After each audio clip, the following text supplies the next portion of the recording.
တော်မနာဦးလေက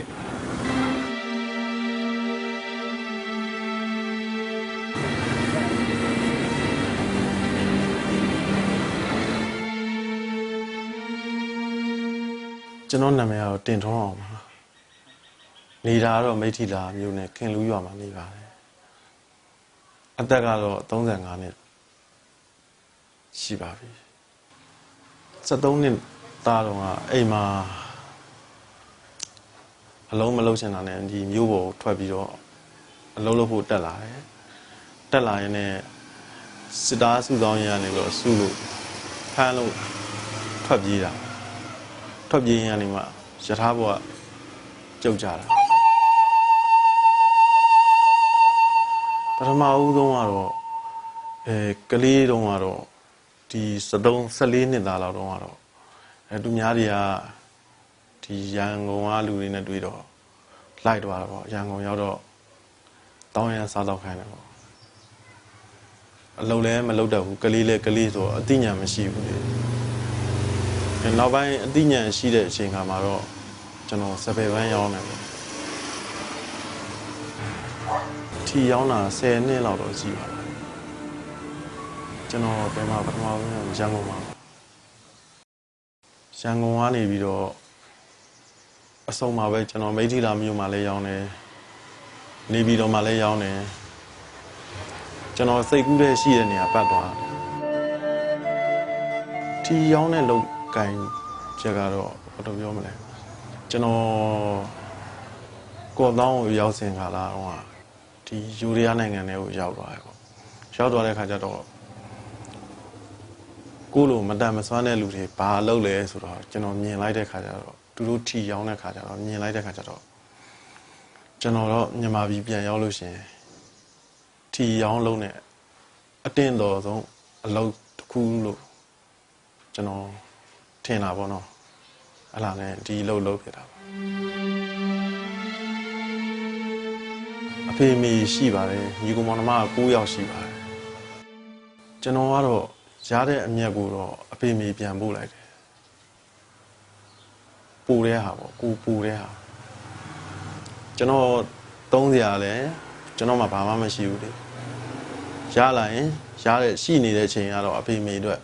မရှိတဲ့အချိန်ကကြာရင်တော့ကျွန်တော်လည်းမပို့နိုင်ဘူးတခါလေကြရင်လည်းအဖေမေရှိကကျွန်တော်ဈေးမရောက်တဲ့ခါဆိုရင်တော့အဖေမေရှိကပြန်ပြီးတော့တုံးရတော့တောင်းပါကျွန်တော်တာချီလိမ့်မျိုးပေါ်ဘယ်လိုစိတ်ကူးနဲ့ရောက်လာလဲဆိုတော့ဒီတာချီလိမ့်မှာဆိုနေဆက်ဆိုတော့ကျွန်တော်အလုံးနှစ်လုံးလို့ရအောင်ရိုရီးယားထီလည်းရောင်းလို့ရအောင်ဗမာထီလည်းရောင်းလို့ရအောင်ကိုယ်နိုင်ငံကအထီရောင်းမကောင်းတဲ့ခါကျရင်တခြားနိုင်ငံအထီရောင်းကောင်းရင်တခြားနိုင်ငံအထီရောင်းလို့ရအောင်အဲ့ဒီ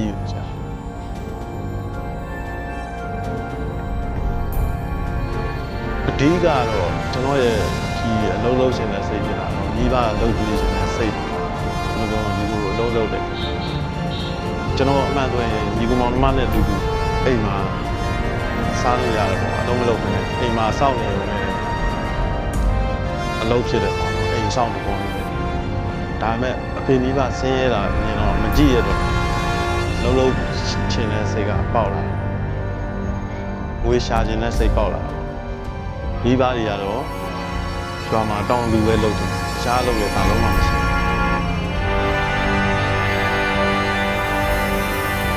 ထီရောင်းတာကြာသွားပြီဘဝဟာသူဘယ်လိုပြောလဲနေဆိုတော့ထီကျွန်တော်ဒီမိဘနဲ့လည်းအတူတူမနေရဘူးလမ်းပေါ်မှာပဲကြီးပြင်းလာတဲ့အတွက်စိတ်ရိုက်ကတော့ကောင်းတော့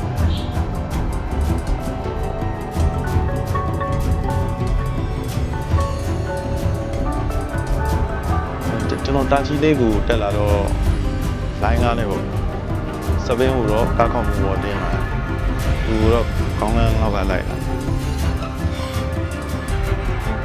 စရောက်တော့ကလည်းဒီမှာနေပြီးတော့လည်းကျွန်တော်အိမ်ငှားနေဖို့စီစဉ်မရှိဘူးကျွန်တော်ကဒီစပိန်ရှိရင်ကျွန်တော်ဟိုကအိမ်ရှိရတယ်အတူတူပဲကျွန်တော်လုံုံနဲ့လူများတဲ့နေရာမှာညာဘက်လက်ဖေးဆိုင်တို့ကားဂိတ်တို့မှာကျွန်တော်နေကြပါဘယ်ရောက်ပေါ့အခုကတော့ဒီရောက်တော့အပေါင်းလေးတွေကအိမ်ငှားနေပေါ့ မှာစေတမများတယ်ဆိုတော့ကျွန်တော်အိမ်ငှားနေလိုက်တယ်အခုတော့အိမ်ငှားနေတော့အဆင်ပြေတယ်တခြားညီကိုမောင်နှမတွေဒီမှာအလုပ်လုပ်ဖို့အတွက်ခေါ်လို့ရတ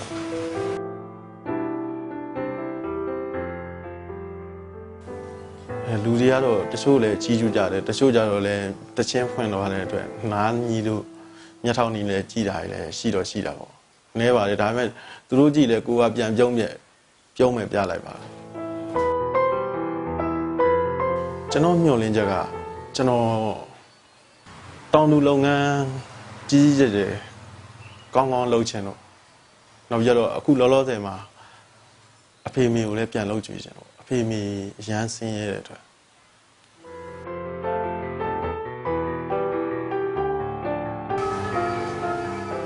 ဒါကြီးလေးမျိုးခံနေကိုကျွန်တော်က